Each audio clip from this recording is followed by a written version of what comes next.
মানুষ আসলে এখনো মুরব্বীরা কান্দে ওই গজল শুনে। মোহরমের 10 তারিখে হায়রে কি ঘটাইলেন রব্বানা, হায়রে কি ঘটাইলেন রব্বানা, কলিজা ফাটিয়া যায় গো শুনিলে সেই ঘটনা। সমস্যা কি তোমার? সমস্যা কি তোমার? তো দেখতে জেন্টেল মনে হয়, তোমার শুরুটা তো ভালো ছিল, তোমার শেষ দিকটা নষ্ট হয়ে গেছে। ব্যাপার কি? হাসান শহীদ জহর খাইয়া হায়রে হোসেন শহীদ কারবালায়, হায়রে হোসেন শহীদ কারবালায়, জয়নাল আব্দিন রইল গো বন্দি এ জিদের জেলখানায়। জড়ি দুন্দুল কইরে খবর, জড়ি দুন্দুল কইরে খবর, মাঝে নমন কান্দে না, হায়রে মাঝে নমন কান্দে না।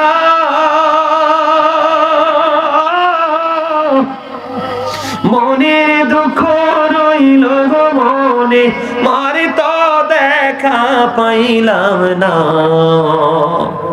মহুরারি জিও গোরারি, মহুরারি জিও গোরারি, রারি বিবি সকিনা, হায়রে রারি বিবি এক ঘরে তিনজন গোরারি, খালি সোনার মদিনা। ময়ূরনাময় রোনারে জয়নাল, ময়ূরনাময় রোনারে জয়নাল, তুমি জয়নাল ময়ূরনা, হায়রে তুমি জয়নাল, তুমি জয়নাল গেলে গোমারা নবীর বংশ থাকবে না। মোহরমের সবাই হায়রে মোহরমের কি ঘটাইলেন রব্বানা, হায়রে কি ঘটাইলেন, কলিজা ফাটিয়া যায় গো বলিতে সেই ঘটনা। ঠিক না? ঠিক। এবার বন্ধু আপনারা আমার দিকে একটু খেয়াল করুন, আমি আপনাদেরকে কে বোঝাইতে চাই। আমার নবীজি এই দুনিয়ার বুকে থাকার খেয়াল করেন, আমি মর্মান্তিক জায়গাটা নিয়ে একটু আলোচনা করব বন্ধু। আমার নবীজি দুনিয়ায় থাকা অবস্থায় এক মুষ্টি মাটি দিলেন উম্মে সালমাকে। উম্মে সালমা, এই মাটিগুলো যত্ন করে রেখে দাও, যেদিন তুমি দেখবে এই মাটিগুলো রক্তে লাল হয়ে গেছে রে, সেদিন তুমি মনে করবে আমার কলিজার টুকরা হোসেন কারবালার ময়দানে শহীদ হয়ে গেছে। সুবহানাল্লাহ। আপনারা সূক্ষ্মভাবে চিন্তা করেন, এখন আমাদের দেশে আমার নবী গায়েবের খবর জানে কইলে অনেকের বন্ধ মাথা হট হয়ে যায়। আপনারা বলেন, আমার নবী এখনো পৃথিবীর বুকে চলে যাওয়ার পূর্বে বলে গেলেন উম্মে সালমা রে, ওই মাটি রেখে দাও, এই মাটিগুলো যেদিন দেখবে লাল হয়ে গেছে রে, ওই দিন তুমি মনে করবে কলিজার টুকরা হোসেন শহীদ হয়ে গেছে। সুবহানাল্লাহ। ঠিক 61 হিজরিতে উম্মে সালমা ওই মাটিগুলো খুলে দেখলেন মাটিগুলো তাজা রক্তে লাল হয়ে গেছে। জোরে জোরে কন্যা সুবহানাল্লাহ। একদিকে আমার নবী যেটা লাল হয়ে যাবে সেটা বলে দিলেন, আর একদিকে উম্মে সালমা ওই পর্যন্ত পৃথিবীতে থাকবে এটাও নবীজি জানিয়ে গেলেন। তাহলে এখানে গায়েবের খবর জানছে কিনা বলেন? আরো জোরে। গায়েবের খবর কথাটা কইলেই মাথা নষ্ট হয়ে যায়, আসলে গায়েব কি এটাই বুঝে না। কথা বলেন, আপনি আমি যেটা বুঝি, আপনি আমি যেটা বুঝি না সেটাই নবী বুঝে। আপনি আমি যেটা জানি না নবী সেটা জানে। আপনি আমি যেটা পারবো না নবীরা সেটা পারে, তবে তার চাইতে বেশি পারে আমার নবী। বিশ্বাস করেন না? কাল হাসরের দিন কোন নবী সুপারিশ করতে পারবে না, সব খালি আমার নবীরে দেখাবে। কাকে দেখাবে? আমার নবীকে দেখাবে। আমার নবী সুপারিশ করতে দেরি আমার আল্লাহ সন্তুষ্ট হয়ে নবীকে সন্তুষ্ট করবে। ওয়ালা সাওফা ইউতিকা রাব্বুকা ফাতারদা। আমার নবী যা চাইবে আমার আল্লাহ তা দিয়ে আমার আল্লাহ রাসূলকে সন্তুষ্ট, ঠিক কিনা বলেন? আরো জোরে বলেন না। তাহলে আমাদের রাসূলের আহলে বাইতকে ভালোবাসার দরকার আছে না? আছে। 61 হিজরি যখন হলো, আপনারা আমার দিকে তাকান, আহলে বাইতের শাহাদাতের পালা একটা একটা করে শেষ হয়ে গেল। তার আগে যিনি ইয়াজিদ বাহিনীর পক্ষ থেকে বন্ধু ইমাম হুসাইন এবং সঙ্গীদেরকে কারবালার ময়দান পর্যন্ত এগিয়ে নিয়ে আসলো, তার নাম হলো, তার নাম কি? তিনি বুঝতে পারলেন ইমাম হুসাইনকে কাছে আনার পরে কুফার মধ্যে নিয়ে যাওয়ার পরে তিনি বুঝতে পেরেছেন তিনি অন্যায় করেছেন, তিনি জুলুম করেছেন, নিজের উপর নিজে অত্যাচার করেছেন। ওর সেটা বুঝতে পেরে এবার ইমাম হুসাইনকে ডাক দিয়ে বললেন, আমি তো আপনাদেরকে পাহারা দিয়ে কারবালা পর্যন্ত নিয়ে এসেছি, আপনি বলে দেন, আপনি বলে দেন এখন যদি আমি তওবা করি আমার আল্লাহ তওবা কবুল করবে কিনা? আপনারা বুঝেন নাই? আমি আপনাকে কুফাতে নিয়ে এসেছি, চারপাশে দুশমনের আপনাকে শহীদ করার জন্য লেগেছে। এটা আমি অন্যায় করেছি কারণ আপনি জান্নাতের সরদার, জান্নাতে যুবকদের সরদার, রাসূলের কলিজার টুকরা মা খাতুনে জান্নাত ফাতেমার নূরানী সন্তান, ঠিক কিনা বলে? আমি আপনাকে কি করব? আমি আপনাকে এখানে নিয়ে এসেছি, আপনি বলে দেন আমি যদি এই মুহূর্তে তওবা করি আমার আল্লাহ তওবা কবুল করবে কিনা? এবার হুরকে ডেকে ডেকে বললেন, আলী মুকাম ইমাম হুসাইন একটা ডাক দিয়ে বললেন, হুর তুমি যদি সত্যি যদি হৃদয় থেকে তওবা করো আমার আল্লাহ তোমার তওবা কবুল করবে। সুবহানাল্লাহ বলেন না? আর জোরে বলেন না সুবহানাল্লাহ। তোমার তওবা আমার আল্লাহ কবুল করবে। কথা শুনে তিনি খুশি হয়ে গেলেন। ও বন্ধু, তিনি তওবা করলেন, আল্লাহর কাছে ক্ষমা চাইলেন। এবার ইমাম হুসাইন বললেন তুমি নেমে আসো। এবার ওই হুর একটা ডাক দিয়ে বললেন, না না আমি গোড়া থেকে নামবো না। কেন নামবো না? আমি আপনাকে কুফা পর্যন্ত দুশমনদের মুখে নিয়ে এসেছি, আমি আপনার জন্য শিছা ডালা দেয়াল হয়ে লড়াই করব, তার মানে আপনি আপনার পক্ষে যুদ্ধ করব। সুবহানাল্লাহ বলেন না? এর নসিব কত খুশ নসিব যে বন্ধু জীবনের শেষ সময় তওবা করে আহলে বাইতের দলে অন্তর্ভুক্ত হয়ে নবীর পরিবারকে ভালোবেসে আল্লাহর দিদার প্রাপ্ত বান্দা হতে পারে। জোরে জোরে কোন সুবহানাল্লাহ। তিনি বলে দিলেন আমি আপনার সামনে আমার এই দেহ পড়বে না, দেহ নামবে না, আপনার কদমে আমার ওই লাশ, আমার ওই শহীদি লাশ আপনার কদমে পড়বে। আপনার কাফেলার সদস্য হয়ে গেলাম, আমি যদি শহীদ হইতে হয় আপনার কাফেলা থেকে সবার আগে আমি শাহাদাত বরণ করব। বন্ধু একটা একটা করে অনেক কিছু হলো, ফুরাত নদীর পানি বন্ধ করে দিল, একটা একটা করে বন্ধু অনেক প্রতিকূলতা সৃষ্টি হলো। সর্বশেষে 61 হিজরিতে মুহররমের 10 তারিখে কারবালার ময়দানে একক যুদ্ধ শুরু হয়ে গেল। কি হয়ে গেল? একক যুদ্ধ শুরু হয়ে গেল। একক যুদ্ধ যখন শুরু হয়ে গেল বন্ধুরি আমার, আলী আকবর গেলেন বাবার কাছ থেকে অনুমতি নিয়ে। আলী আকবর যখন চলে গেল, আলী আকবর চলে যাওয়ার পরে বন্ধু দুশমনেরা আলী আকবরের উপর আক্রমণ করলো। আলী আকবর ওই দুশমনদের উপর বন্ধু আক্রমণ চালাতে চালাতে, আপনারা বলে গেলে চলবে না, একটা কথা বলে গেলে চলবে না, আজকে আমরা একটু বিরিয়ানি দিলে, একটা চা দিলে, একটা সিগারেট দিলে বন্ধু সত্যকে মিথ্যা বলি, মিথ্যাকে সত্য বলি, আমরা সাক্ষী দিয়ে ভালো মানুষকে ফাঁসাইয়া দেই, ঠিক কেনা বলে? আজকে আসার সময় একটা খবর দেখলাম, খবরটা কি জানেন? অনেক ভালো লাগলো ছেলেটার বক্তব্য শুনে। তার নাম কি কাফির না কি জানি, তার বাড়ি নাকি কে আগুন দিয়ে পুড়িয়ে দিয়েছে। সাংবাদিকরা গিয়ে তাকে প্রশ্ন করলো, আপনি কি বলতে পারবেন আপনার বাড়িটা কে পুড়াই দিয়েছে? তিনি বললেন, আমি জানি আমার অনেক শত্রু আছে, কিন্তু আমি বলতে পারবো না কে আমার ঘরে আগুন দিয়েছে, তার কারণ হলো আমি তো কাউকে দেখিনি। এখন আমি যাকে বলবো সে যদি এই কাজের সাথে যুক্ত না হয় তাহলে সে ভালো মানুষ, সে তো বিপদে পড়ে যাবে। আমি না বুঝে কাউকে বিপদে ফেলতে পারি না। আলহামদুলিল্লাহ। খবরটা মজা লাগছে তো? ঠিক তেমনি ভাবে বন্ধু আপনারা দেখেন 3 দিন পর্যন্ত পানির তৃষ্ণা, তাদের পানি নাই, ফুরাত নদীর পানি বন্ধ করে দিয়েছে। এরপরেও বন্ধু সত্যের পক্ষ থেকে লড়াই করেনি। একটা বার যদি আজিদের হাতে যদি হাত রাখতো গোটা পৃথিবী তাদের হয়ে যেত। কিন্তু তারা জানে পৃথিবী চিরস্থায়ী নয়, এই পৃথিবী একদিন ছেড়ে চলে যেতে হবে। এইবার কি করলেন না বন্ধু, কোনো ধরনের কোনো আপোষ করলেন না। যুদ্ধ করতে করতে করতে করতে পানির তো তৃষ্ণা সইতে পারে না, সর্বশেষে দৌড়ে চলে আসলেন ইমাম হুসাইনের কাছে। এসে ডেকে ডেকে বললেন, বাবা বাবা গো, একটুখানি পানি দাও, একটুখানি পানি দাও। আমি যদি একটুখানি পানি পাইতে পারি তাহলে আমার নানার দুশমন ইসলামের দুশমনদের উপর হায়দারি আক্রমণ চালাবো। বন্ধু আল্লাহর কসম করে বলছি, আপনার আবার প্রাণের নবী তিনি বলে দিয়েছে,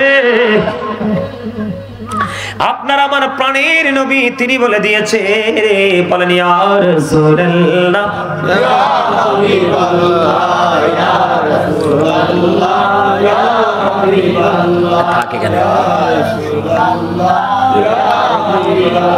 শক্তি নাই।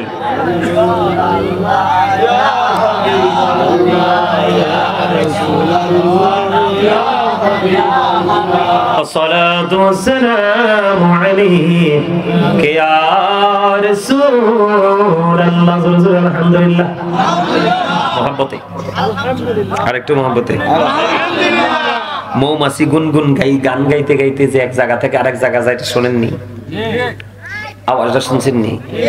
কত স্ট্রং। 19-20 আছেন তা আপনি আমিও তো জান্নাতের বাগানে, প্রেমের বাগানে মৌমাছি হয়েই তো আসছি। কথা বলে না? ভুল বললাম? আপনাদের দুরূদ পড়ার ধরন এমন কেন? মজা হয় না? এইভাবে আমল করে সফল হতে পারবেন না। হৃদয় উজাড় করে করতে হবে যেটা করবেন। কি করে? হৃদয় উজাড় করে।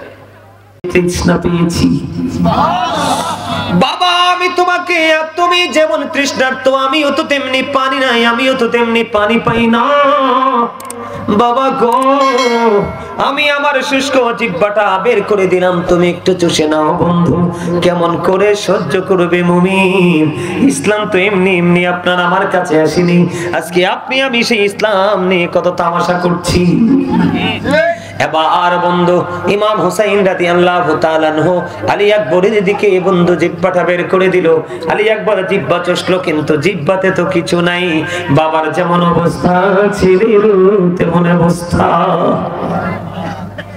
ও হুসেনাবাদের মানুষ, আমার ভাই, আমার বাবা, আমি আমার মা বোনদেরকে ডেকে ডেকে বলছি গো, সহ্য করা যায় না, কোন মুমিন কখনো সহ্য করতে পারে না। বন্ধু তারপরেও সত্যের পক্ষে দেখেছেন, মিথ্যার কাছে নিজের মাথা নত করেন নাই। এবার বন্ধু বাবার জিহ্বাটা বের করে দিল ইমাম হুসাইন। জিহ্বাটা বের করে দিতে দেরি রে। এবার বন্ধু জিহ্বা চুষে আবার যুদ্ধের ময়দানে চলে গেল।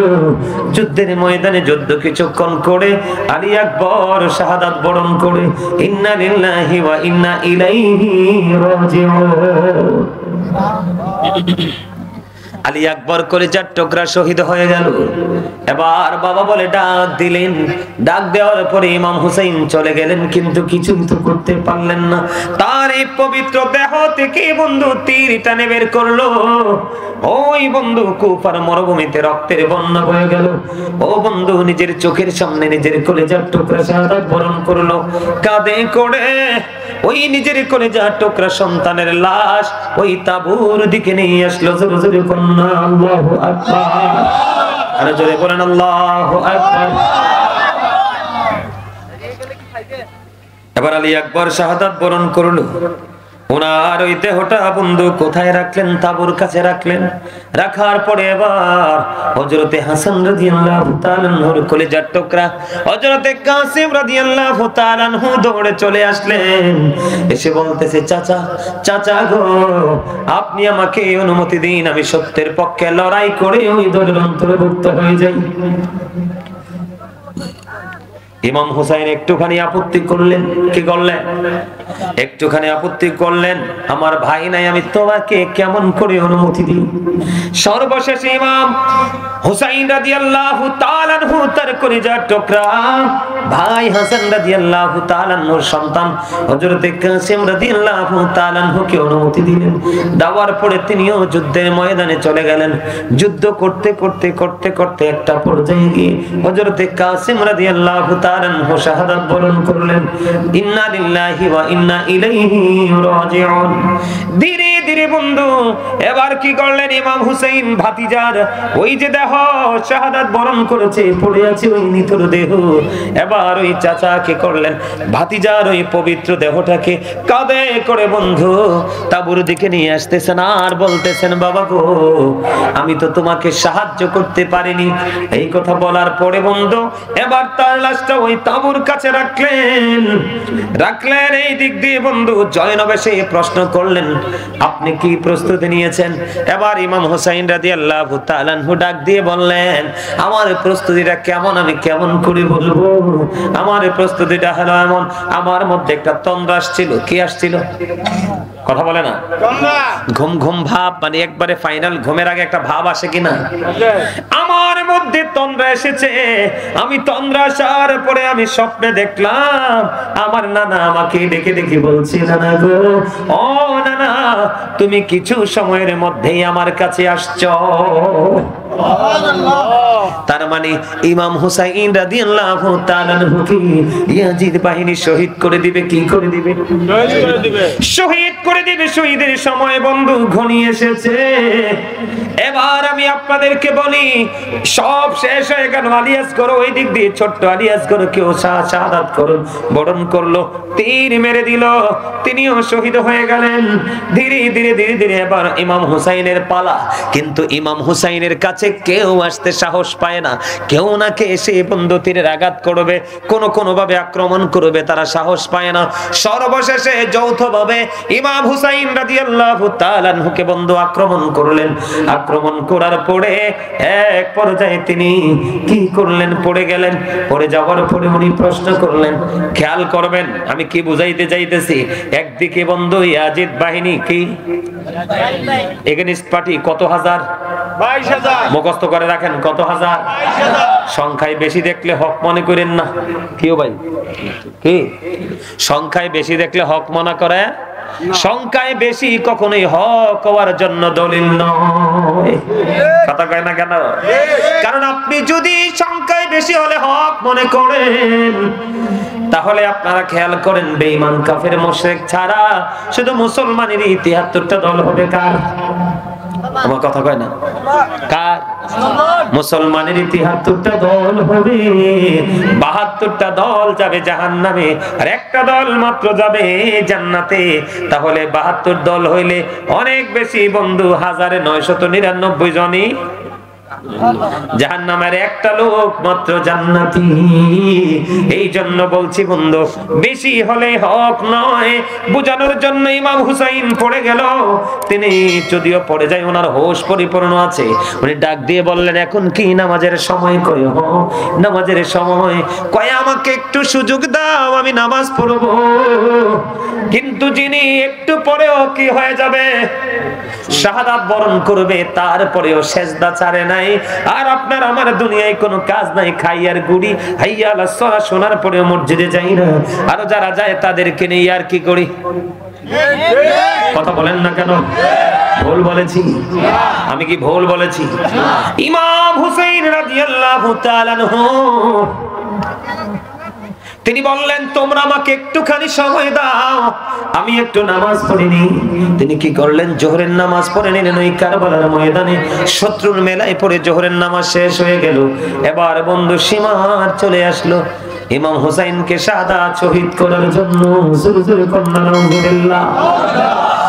এবার যখন সীমার আসলো, সীমারকে ইমাম হুসাইন একটা ডাক দিয়ে বলল, সীমার তুমি তোমার বুকের জামাটা একটু খোলো, আমি তোমাকে একটুখানি দেখবো।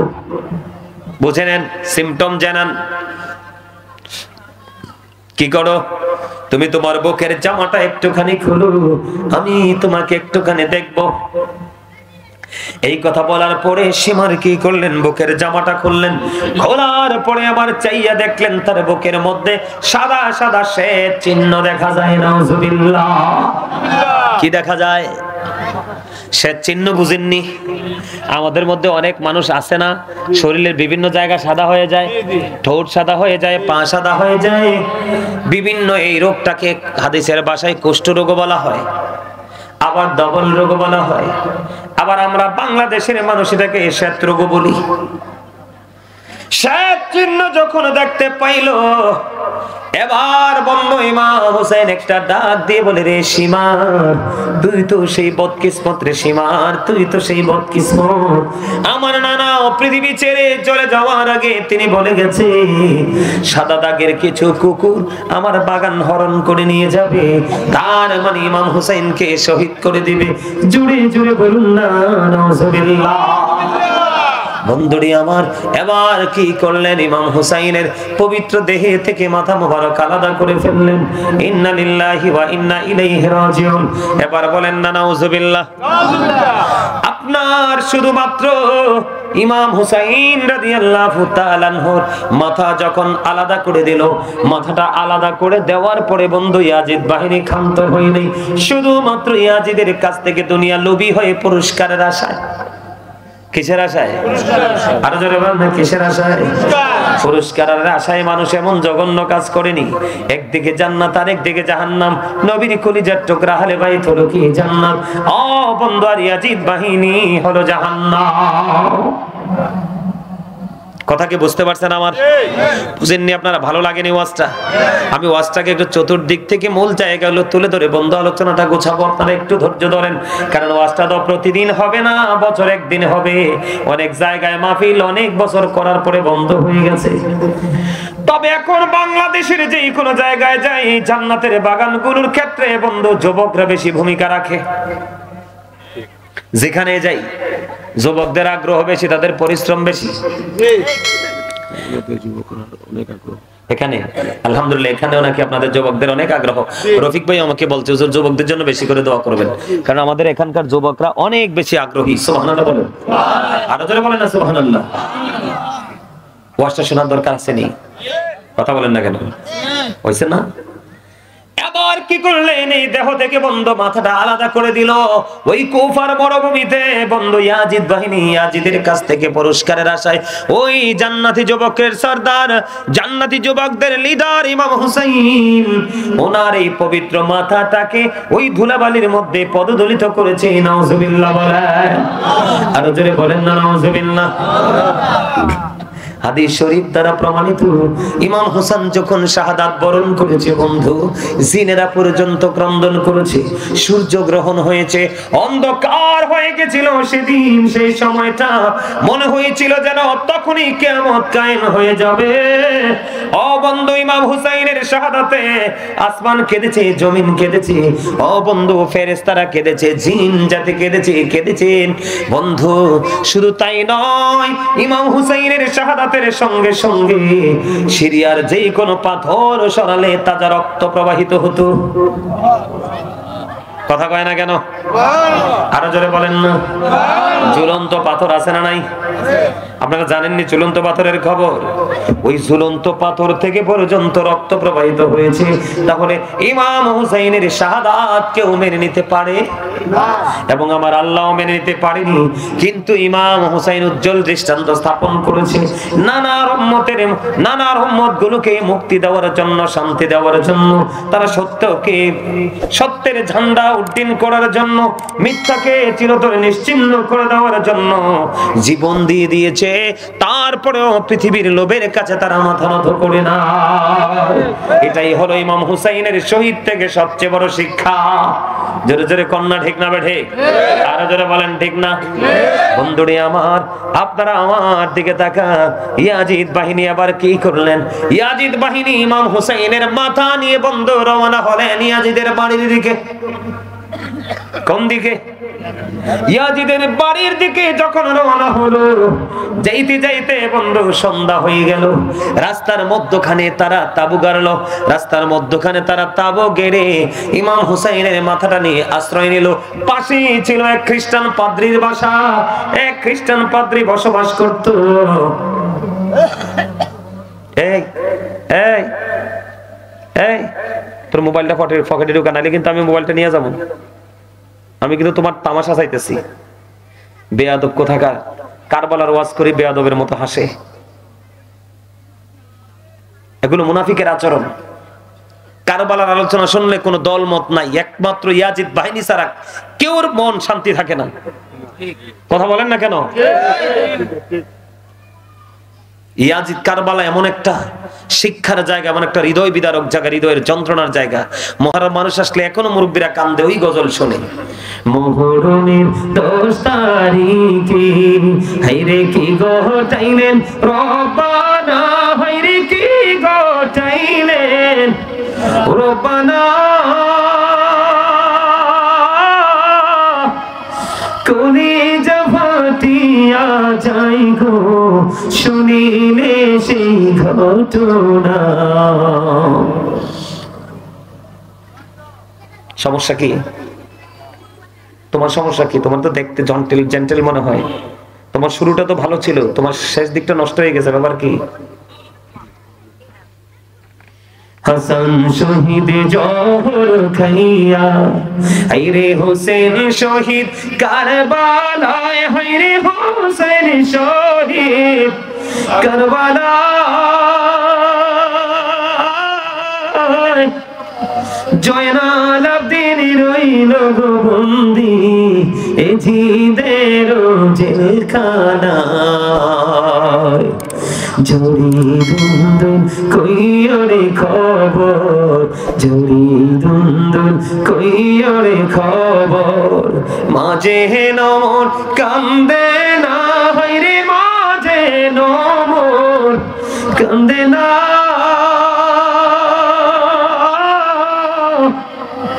মনের দুঃখ রইল গো মনে, মারে তো দেখা পাইলাম না। মৌরারি জিও গোরারি, মৌরারি জিও গোরারি, রারি বিবি সকিনা, হায়রে রারি বিবি এক ঘরে 3 জন গোরারি, খালি সোনার মদিনা। ময়ূরনাময় রোনারে জয়নাল, ময়ূরনাময় রোনারে জয়নাল, তুমি জয়নাল ময়ূরনা, হায়রে তুমি জয়নাল, তুমি জয়নাল গেলে গোমারা, নবীর বংশ থাকবে না। মুহরমের সবাই হায়রে মুহরমের কি ঘটাইলেন রব্বানা, হায়রে কি ঘটাইলেন, কলিজা ফাটিয়া যাই গো বলিতে সেই ঘটনা। ঠিক না? ঠিক। আরো জোরে বলেন। এখন কি আমাদের মধ্যে সেই গজল আছে? এগুলো সব আস্তে আস্তে করে উঠে যাচ্ছে, ঠিক না বলেন?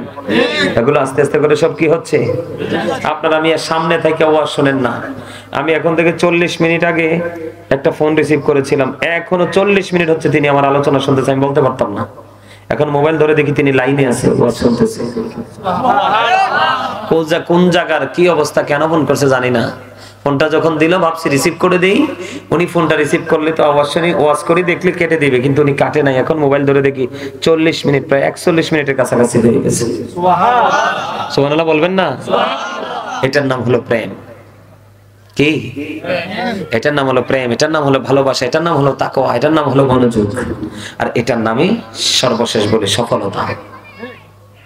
কি বন্ধুরে আমার, ওই ইয়াজিদ বাহিনী কত পৃথিবীরবি। এখনো বর্তমানে আপনি দেখবেন ইয়াজিদ বাহিনীর প্রেতাত্মা যারা আছে রে, তারাই দেখবেন তারা দুনিয়া নিয়ে কাজ করে কি নিয়ে দেখবেন, তারা একটু খাইলে একটু পাইলে দেখবেন সব ঈমান আমল সব বিক্রি করে চলে যায়। আমাদের মধ্যে আছে না নাই? সাধারণ মানুষ করলে মানা যায়, কিন্তু মোল্লা যখন করে মানা যায় না। আমি আপনাদেরকে বলি, ইমাম হুসাইনকে শহীদ করছে কেন? এই ইমাম হুসাইনকে শহীদ করছে কেন? ইমাম হুসাইন সত্যের প্রতীক ছিল। ইমাম হুসাইনকে যদি শহীদ করে দিতে পারে, ইয়াজিদ মনে করেছিলেন অনেক লম্বা সময় আমি পৃথিবীতে সময় পাবো। জোরে জোরে কন্যা নাউজুবিল্লাহ। এবার কি করলেন?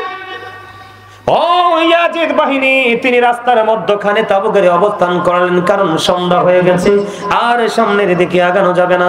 পাশেই ছিল বন্ধু এক খ্রিস্টান পাদ্রী। ওই খ্রিস্টান পাদ্রী জানতে পারলেন ওই রাসূলের কলিজার টুকরা ইমাম হুসাইন জান্নাতের সরদারের ওই পবিত্র মাথাটা কাইটা নিয়ে যাচ্ছে পুরস্কারের আশায় ইয়াজিদের বাড়ির দিকে। জোরে জোরে কন্যা নাউজুবিল্লাহ। ওই খ্রিস্টান পাদ্রী সহ্য করতে পারলো না, তার মনের ঘরে বন্ধু যন্ত্রণা দাউ দাউ করে যন্ত্রণা তাকে তাড়া করছে। এবার ওই খ্রিস্টান পাদ্রী বের হয়ে আসলো, আসার পরে বললেন আমাকে শুধু তুমি একটা রাতের জন্য ওই ইমাম হুসাইনের মাথাটা শুধু দিবা, আমি তোমাকে বিনিময় দিব 10,000 দিরহাম। কত হাজার দিরহাম? 10,000 দিরহাম আমি তোমাকে দিব। ও বন্ধু, এই কথা বলার পরে এবার ইয়াজিদ বাহিনী কত লোভী, এবার তারা কি হয়ে গেল? রাজি হয়ে গেল। কি হয়ে গেল? রাজি হয়ে গেল। 10,000 দিরহাম যখন বন্ধু দেওয়া হলো, 10,000 দিরহাম দেওয়ার পরে এবার ইমাম হুসাইনের মাথাটা, পবিত্র মাথাটা ওই খ্রিস্টান পাদ্রীর কাছে দেওয়া হলো। এবার ওই খ্রিস্টান পাদ্রী কি করলেন? ইয়াজিদ কিন্তু মুসলমান। নাউজুবিল্লাহ কন্যা। এমন মুসলমান দিয়ে কোনো লাভ আসেনি, আপনার আমার কোনো লাভ আসেনি। ইয়াজিদ বাহিনী মুসলমান, ইয়াজিদ মুসলমান। আমির মুয়াবিয়ার ছেলে, আমির মুয়াবিয়া ছিলেন একজন নবী প্রেমিক। এবার বন্ধু 10,000 দিরহামের বিনিময় যখন ওই খ্রিস্টানকে করলো, খেয়াল করেন খ্রিস্টান মহাব্বত করে নবীর কলিজার টুকরার মাথা নিতে আসলো, বিনিময় 10,000 দিরহাম। আর মুসলমান নবীর কলিজার টুকরার হত্যা করে ফেললো, শহীদ করে ফেললো।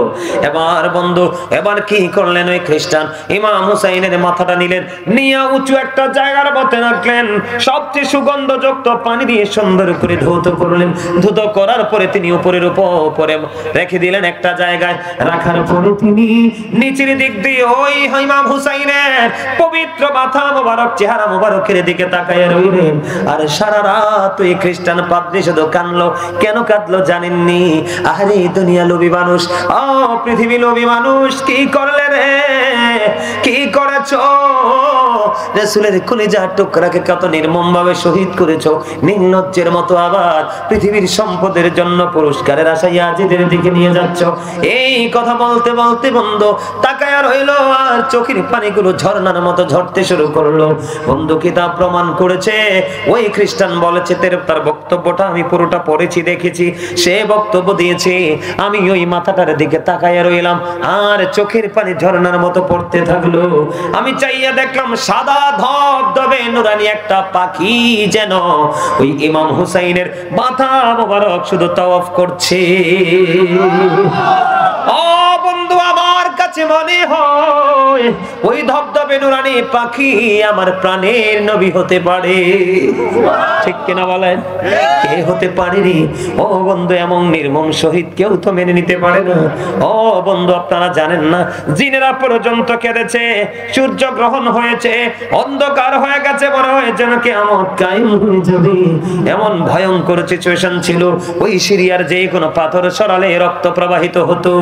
ইমাম হুসাইনের শাহাদাতে বন্ধু সব কিছু উলটপালট হয়ে গেছে। জোরে জোরে কন্যা একবার আল্লাহু আকবার, আর জোরে বলেন আল্লাহু আকবার। ইমাম হুসাইনকে কি করে দিল? শহীদ করে দিল। ইয়াজিদ তো মহা খুশি। কে? নাউজুবিল্লাহ বলবেন না কেন? আরো জোরে বলেন। ইয়াজিদ কিন্তু মহা খুশি।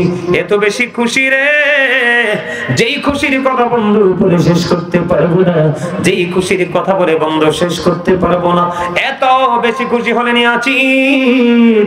তিনি মনে করেছিলেন কি? তিনি মনে করেছিলেন ইমাম হুসাইন তো পথের কাটা কি হয়ে গেছে, শেষ হয়ে গেছে, আমি রাজত্ব করব, যুগ যুগ পৃথিবীতে বেঁচে থাকবো। আপনাদেরকে মেসেজটা দিয়ে যাই, ইমাম হুসাইনের শাহাদাতের পরে ইয়াজিদ মাত্র পৃথিবীর বুকে 2 বছর 8 মাস, মতান্তরে 3 বছর 8 মাস বেঁচে ছিলেন। এটা কি একটা বয়স হইল নি? কথা বলেন না, এটা কি একটা হায়াত হইল নি? মাত্র 2 বছর 8 মাস মতান্তরে বন্ধু 3 বছর 8 মাসের বেশি ইয়াজিদ বাঁচে নাই। সবচেয়ে বড় মজা পাইছি ওই খবর যখন পাইলাম, যিনি বন্ধু ইমাম হুসাইন এবং তার সঙ্গী তার কাফেলার মানুষগুলোর জন্য ফুরাত নদীর পানি সংগ্রহ করতে প্রতিবন্ধকতা সৃষ্টি করেছে। কি করেছে? প্রতিবন্ধকতা যখন সৃষ্টি করেছে, ইমাম হুসাইন যখন শাহাদাত বরণ করলো, তাদের পথের কাটা কি হয়ে গেল? শেষ হয়ে গেল। আমার আল্লাহ এমন সাজা দিয়েছে বন্ধু, ওই বেয়াদব, ওই জালেমকে, আমার নবী এবং নবীর আহলে বাইতের দুশমনকে বন্ধু তার পানির তৃষ্ণা লেগেছে। খেয়াল করেন কি লেগেছে? তার পানির তৃষ্ণা লেগেছে। পানির তৃষ্ণা লাগার পরে বন্ধু সে শুধু পানি খায়, কিন্তু যতই পানি খায় তার পানির তৃষ্ণা মিটে না, যতই সে পানি খায় তার পানির তৃষ্ণা মিটে না, যত বেশি পানি পান করে তার পানির তৃষ্ণা মিটে না। বন্ধু সে এক পর্যায়ে পাগল হয়ে গেছে রে, এত পানি পান করি কিন্তু পানির তৃষ্ণা মিটে না। ও জানেন, তোমার পানির তৃষ্ণা কোনদিন মিটবে না, 7 সমুদ্র 13 নদীর পানি দিলেও মিশবে না, কারণ তোমার তৃষ্ণা লাগাইছে আমার আল্লাহ। কারণ আমার আল্লাহ জানিয়ে দিয়েছে, তোমরা যদি বাঁচতে চাও আমি আল্লাহকে ভালোবাসো, আর আমি আল্লাহকে ভালোবাসতে চাইলে আমার হাবিবকে ভালোবাসো, আর আমার হাবিবের ভালোবাসা যদি তোমরা পাইতে চাও আমার হাবিবের আহলে বাইতকে ভালোবাসো। তুমি নবীর কলিজার টুকরা, সেই হাবিবুল্লাহর কারণে আমি কুল কায়নাত সাজিয়েছি, এই সুন্দর পৃথিবী ডিজাইন মহল ভাবে সাজিয়েছি, ওই চিরস্থায়ী জান্নাত আমি তোমাদের জন্য বরাদ্দ করে দিয়েছি। ওই আমার হাবিবুল্লাহর কলিজার টুকরাকে নির্মম ভাবে নিষ্ঠুর ভাবে পানি না দিয়ে মেরেছো। জোরে জোরে নাউজুবিল্লাহ। আমার আল্লাহ তার পানির তৃষ্ণা মিটায় না, যতই পানি খায় পানির তৃষ্ণা মিটে না, মনে হয় যত খায় তত আরো তৃষ্ণা বাড়ে। এমন করতে করতে বন্ধু পানি খাইতে খাইতে খাইতে খাইতে তার বড় বডিটা ফুলে গেল। পুরো বডিটা ফুলতে দেরি একটা পর্যায়ে ব্রাস্ট হয়ে সেই দুনিয়া থেকে বিদায় হয়। জুড়ে জুড়ে বলুন না নাউজুবিল্লাহ। কি হয়ে গেছে? একবার ব্রাস্ট হয়ে গেছে। আমাদের এখানে ব্রাস্ট হতে দেখেন নাই অনেক কিছু, মানে ফুটতে দেখেন নাই। যেমন এক্সাম্পল যদি দিই একবারে ইজিলি আপনারা বুঝতে পারবেন, একটা ছোট্ট একটা এক্সাম্পল। আমরা বেলুন ফুলাই না, বেলুন, কথা কয় না, ক্লান্ত হয়ে গেছে? হ্যাঁ, আমার কাছে ভালো লাগতেছে, ওয়াজটা করতেছি। আপনারা যদি এই ওয়াজটাকে ব্রেইনে সেটিং দিতে পারেন, জীবনে কোনো কিছু লোভ দেখে আপনার কাছ থেকে নবীর প্রেম সরাতে পারবে না। আর নবীর প্রেমই হলো ঈমান, আর এই প্রেমই আপনাকে মুক্তি দিবে। কেমন জানেন? নবীজিকে একদিন এক ব্যক্তি এসে প্রশ্ন করলেন, ইয়া রাসূলুল্লাহ, ইয়া হাবিবাল্লাহ, নবী গো কিয়ামত কখন হবে গো নবী? আমার নবী বললেন, তুমি কিয়ামতের দিনের জন্য কি প্রস্তুতি নিয়েছো? ইয়া রাসূলুল্লাহ, আমি কিয়ামতের দিনের জন্য কোনো প্রস্তুতি নিতে পারিনি নবী গো, আমি আল্লাহ এবং আল্লাহ রাসূলকে ভালোবাসি। আমার নবীজি একটা ডাক দিয়ে বললেন, তুমি যাকে ভালোবাসো তুমি তার সাথেই থাকবা। প্রেমের লাভ আছে না নাই? আছে। এখন আপনারা বলেন, হুজুর আমি নবীকে কাছে পাইতে চাই, আমি কি করতে হবে? হাদিস শরীফের মধ্যে এসেছে, নবীজি বলেছেন, পৃথিবীর বুকে নবীর যে উম্মতেরা নবীকে ভালোবেসে যত বেশি দরুদ পড়বে, আমার নবীজি বলে দিয়েছেন, আমার নবী কাল হাসরের ময়দানে ওই দরুদ পড়নেওয়ালা ব্যক্তির তত কাছে থাকবে। জোরে জোরে কন্যা সুবহানাল্লাহ। এই জন্য আমি একটা গজল লিখেছি, ছোট্ট করে একটু গাইবো, শুনবেন নি? শুনবেন নি? আমার লেখা, আমার সুর। নবীজি কেমন করে বলো তোমায় দেখি, নবীজি কেমন করে বলো তোমায় দেখি, আছো তুমি ওই মদিনায়, আছো তুমি ওই মদিনায়, সঙ্গে নিয়ে দুই প্রেমিক সাথী। কেমন করে বলো তোমায় দেখি, দেখার আশা আমার মনে পুষে রেখেছি আপন করে। বলেন দেখার আশা পুষে রেখেছি আপন করে। তাই যদি গো নবী তোমার দিদার, শীতল হবে মোর দুটি আঁখি। কেমন করে বলো তোমায় দেখি, গোবিন্দ গো নবীজি, কেমন করে বলো তোমায় দেখি। মারহাবা। গজল কি ভালো লাগছে? আর জোর বলেন, কথাগুলো ঠিক আছে? আরেকটু গান আমার সাথে সাথে গান। নবী নবী বলে হায়, কেঁদে কেঁদে দিন যায়, পাইনি দিদার ধনে। লাখো সালাম করো নবী, লাখো সালাম করো নবী, লাখো সালাম করো। সোনার মদিনায় লোকে আছো গো, দেখতে না পাই নয়নে ও গো, দেখতে না পাই নয়নে। দয়ারি নজরে যাও, গোলামের দেখা দাও, দয়ারি নজরে যাও, গোলামের দেখা দাও। ধন্য করো জনমে, লাখো সালাম কদমে নবী, লাখো সালাম কদমে নবী, লাখো সালাম কদমে। মারহাবা মারহাবা। আমার ধন্যবাদ দেওয়া লাগে না? হ্যাঁ জি। মারহাবা বলা মানে কি? আপনি আমি যে এত সুন্দর করে গজল গেলাম, আপনি আমাকে একটু ধন্যবাদও দিবেন না? আপনার মতো কিপটা লোক আসেনি। এই কিপটা লোক বাচ্চা থাকলেও আল্লাহর কোনো কি নাই, লাভ নাই, মইরা গেল লস নাই, জাতিরও নাই আল্লাহরও নাই। ঠিক না? ঠিক। কিপটা লোক আল্লাহ দেখতেই পারে না, একবারে দেখতে পারে না, সহ্যই করতে পারে না। কিপটা লোক আল্লাহর পছন্দ না। আমার কথা কয় না? তা আমার নবীর শানে গজল গাইলাম, আপনি চুপ করে রইলেন, এটা কি হইলো? দে দে পাল তোলে দে, মাঝি হেলা করিস না, দে দে পাল তোলে দে, মাঝি হেলা করিস না। এটা আপনারা সবাই পারেন না? পারে না? এমন মানুষ নাই যে গজল পারে না। হিন্দুস্তানে দেখছি নির্বাচনের সময় স্টেজে গজল গাইছে হিন্দু নেত্রীরা, খবরে দেখছি। এটা পারে না এমন কোন মানুষ আসেনি তো। গান সবাই সাউন্ড দিয়ে গান। দে দে পাল তোলে দে, মাঝি হেলা করিস না, দে দে পাল তোলে দে, মাঝি হেলা করিস না। ছেড়ে দে নৌকায় আমি যাব মদিনা, ছেড়ে দে নৌকায় আমি যাব মদিনা। নৌকায় নবী এলো মা আমিনার ঘরে, হাসিলে হাজার বাণী, কাঁদিরে মুক্তা ঝরে। দয়ালে মুর্শিদে যার শাখা, তার কিসের ভাবনা, দয়ালে মুর্শিদে যার শাখা।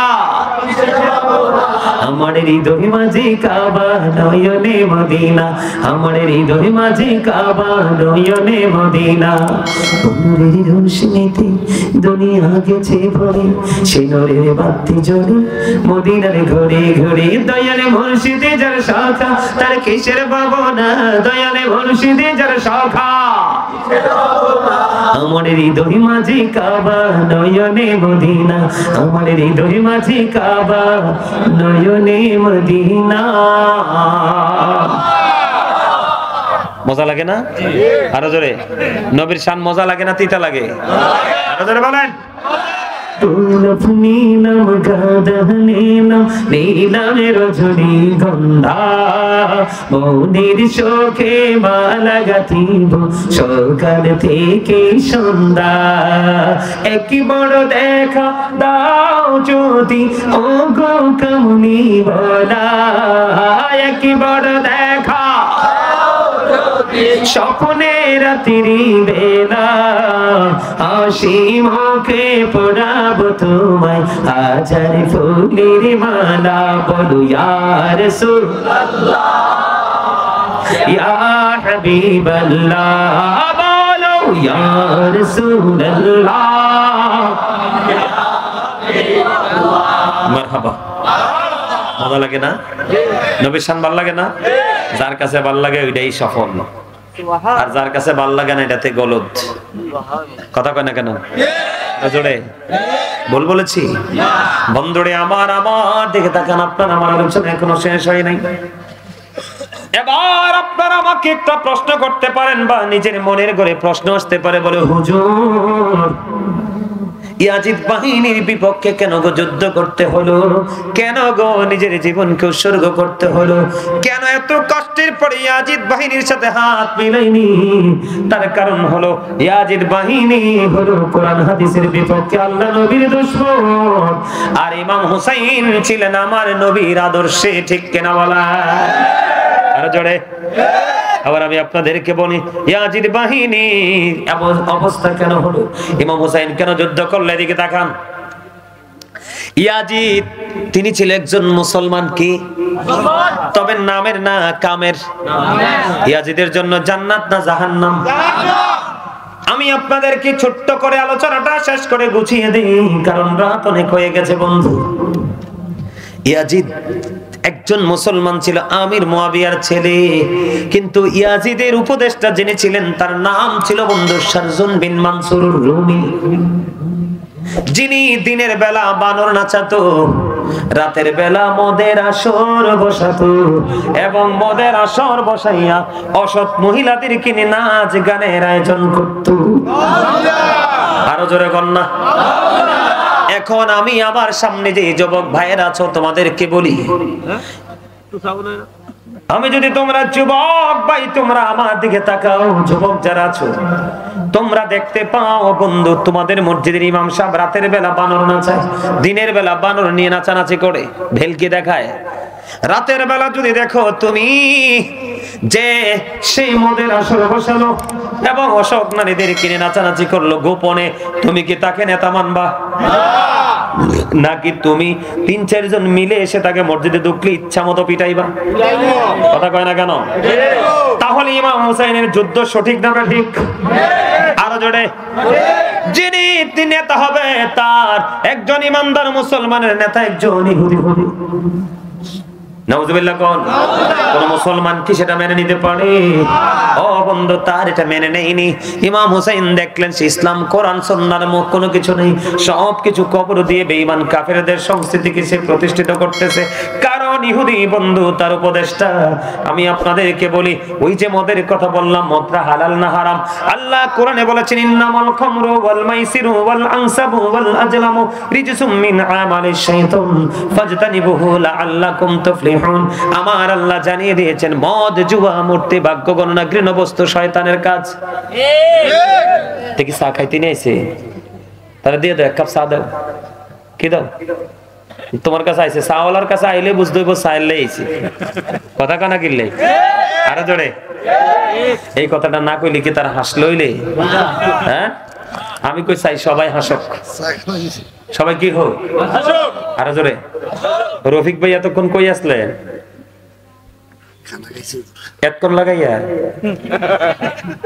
পেট না যাবার চিন্তা করেন আমি যে স্টেজ উঠছি 2 ঘন্টা হইছে কয় ঘন্টা আমি 11:30 বাজার 2 মিনিট আগে স্টেজে আসছি এখন বাজে 1:30 কয়টা 2 ঘন্টা হইছে, এই লোক বলে 2 ঘন্টা ভাত খাইছে, কিছু কোন লাগেনি কোন? আরে আপনারা কোন? তো এরা ওয়াজ করে লাভ হইব কি? আরে আমার কথা হ্যাঁ হ্যাঁ, আমার দাওয়াত দিলে কি হইছে? এই ওয়াজ করে লাভ হইব? ওয়াজ এর আগে অন্ত হইব না? এই বছর ওয়াজটা হুজুরে কি করছে এটা মজা বুঝলে না, আগামী বছর আরেকটা বিষয় দিত। জি আলহামদুলিল্লাহ। হ্যাঁ, আমনে কোন যে 2 ঘন্টা লাগে খাবার খাই, এই ব্যক্তির মাথায় ওয়াজ ঢুকিয়া থাকবো না? এটা বাইরে হইব? কথা কয় না কেন? এইভাবে করলে হবে? যারা মাহফিলের আয়োজন করবেন আপনারা সবচেয়ে সম্মানী, পাওয়ারফুল পারসন। কি আপনাদেরকে ওয়াজ বেশি করে শুনতে হবে, আপনাদেরকে ওয়াজ বেশি করে বুঝতে হবে, আপনাদেরকে ওয়াজের মজা আগে নিতে হবে, ঠিক কিনা বলেন? আমার দিকে তাকানো বন্ধ। ইয়াজিদ ছিলেন একজন বন্ধু ইহুদির তালে চলা মানুষ। দিনের বেলা বানর নাচাতো, দিনের বেলা তিনি বানর নাচাতো, রাতের বেলা অসৎ নারীদের কিনে মদের আসর বসাতো। এখন এইটা নবীজির কলিজার টুকরা জান্নাতের সরদার লিডার উনি মানতে পারেনি। উনি সেটা জি বলে, জি না আমি না করে ধরে জি কইলি। আপনারা কোনতেন জিএল লগে না ডাইছিনি, পরে না জিএল লগে না ডাইছি। আমি কিন্তু ডেঞ্জারাস পারসন, আপনারা আমার জানেন না। আমি দীর্ঘ যুগের পর যুগ 2 যুগের উপরে শিক্ষকতা করেছি মাদ্রাসায়। আপনারা যারা বুদ্ধিমান তারা আমার প্রথম দিকের আলোচনা শুনে বুঝতে পারছেন। তা আপনারা তো সাধারণ তৃণমূল পর্যায়ের মানুষ, একটু যদি সুর দিয়ে ওয়াজ না করে পরের দিন রফিক বেড়ে গাইলে নেবেন সব মিল্লা। ঠিক আছে, কইবেন কইতে হুজুর দইরা আনছেন, মিয়া কবিতা কইয়া গেছে। নাইলে আপনাদের কাছে কেমন ওয়াজ শোনাইতাম যেটা আপনাদের ব্রেইনে একবারে খুব সূক্ষ্মভাবে ঢুকতো। বুঝতে পারছেন? আমার কথাগুলো একটু স্ট্রেট ফরওয়ার্ড, এটা খারাপ লাগতে পারে কিন্তু কথাগুলো সত্য। কথাগুলো কি? আমি রফিক ভাইরে যা কইছি সামনে পিছনে একটা ওয়ার্ড উচ্চারণ করব না, কারণ করলেই হবে গীবত, আমার বিপদ।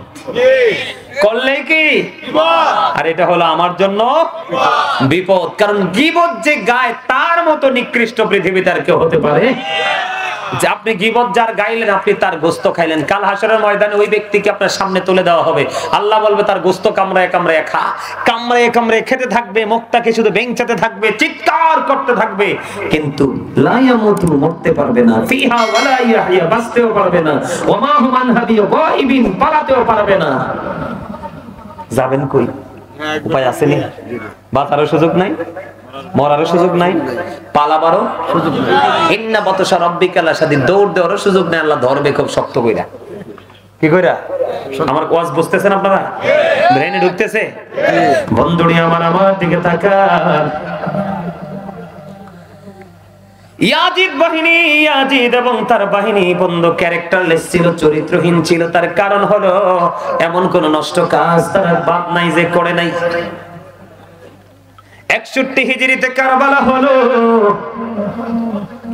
63 হিজরিতে বন্ধ মদিনায় হাররার ঘটনা ঘটিয়েছে। কেমন ঘটনা? 3 দিন পর্যন্ত মসজিদে নববীর মধ্যে তারা আযান দিতে দেয় নাই, নামাজ পড়তে দেয় নাই, গোরা রাস্তা বল বানিয়েছে। জোরে জোরে কন্যা নাউজুবিল্লাহ।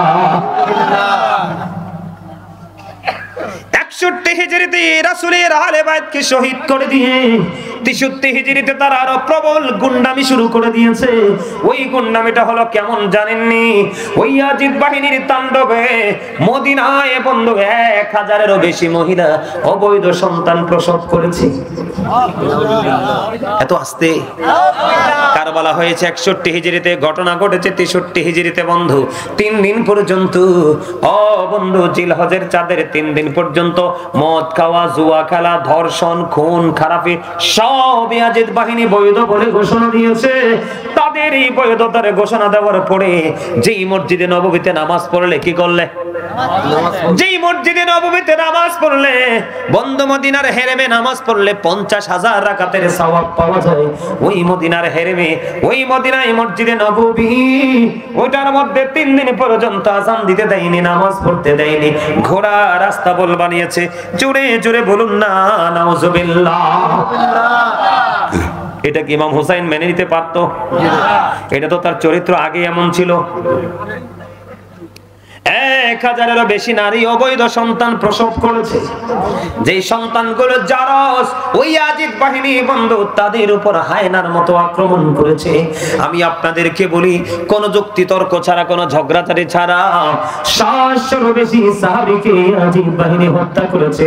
10,000-এরও বেশি মদিনার সাধারণ জনগণকে হত্যা করেছে। আপনারা বলেন, এমন নষ্ট চরিত্রের মানুষের সাথে কি আপোষ হয়? আরো জোরে বলেন, হয়? হয় না। আমরা সেই আপোষ করতে চাই। তাহলে আমাদের কি করতে হবে? ইয়াজিদ বাহিনীকে বয়কট করতে হবে এবং ইমাম হুসাইনের আদর্শকে ধারণ করে, লালন করে বাস্তব জীবনটাকে বাস্তবায়ন করতে হবে। ঠিক কিনা বলেন? আর এই বাস্তবায়নের জন্য আপনাদের দরকার হক্কানি আলেমদের প্রয়োজন। কার প্রয়োজন? কথা বলে না কেন? হক্কানি আলেমদের প্রয়োজন। কিসের প্রয়োজন? হক্কানি আলেমদের প্রয়োজন।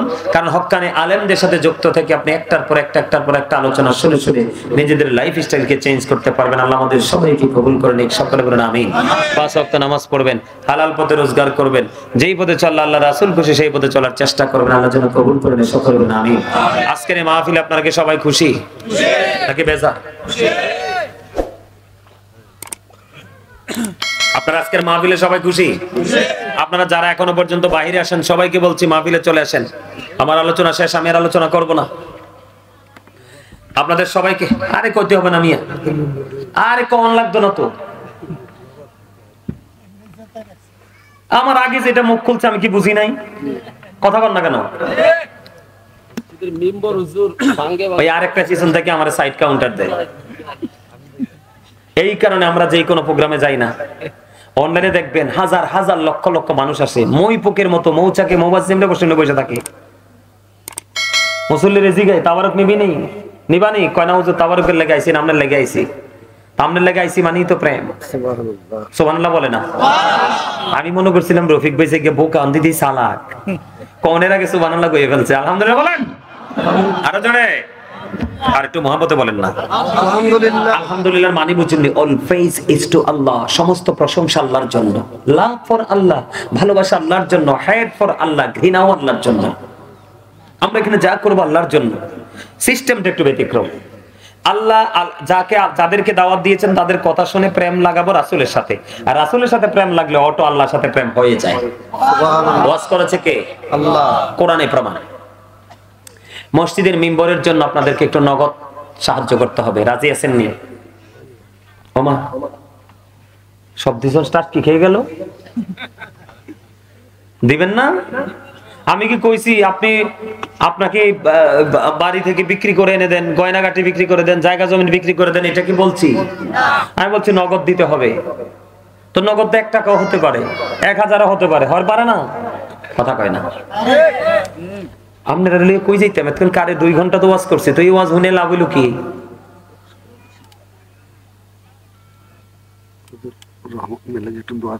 আব্দুর রহমান, আব্দুর রহমান ভাই 100 টাকা দিয়েছেন। মারহাবা। ওমা মারহাবা তো কয় না, আরো জোরে। শেষ ভালো যার। এই মনে রাখবেন, কিছু দিলেই আপনি কিছু পাবেন, কিছু যদি না দেন তাহলে কিছুই পাবেন না। কথা বুঝতে পারছেন? কি একটা মজা হইতো যদি একটা কোরআন শরীফ থাকতো। হ্যাঁ, আচ্ছা যা কোরআন শরীফটা পড়ে দেখে পড়া লাগবে না, আমি মুখস্থ পড়তে পারি, একটু পড়ে শোনাই দেই। কি কোন? আপনাদেরকে বোঝানোর জন্য। কিসের জন্য?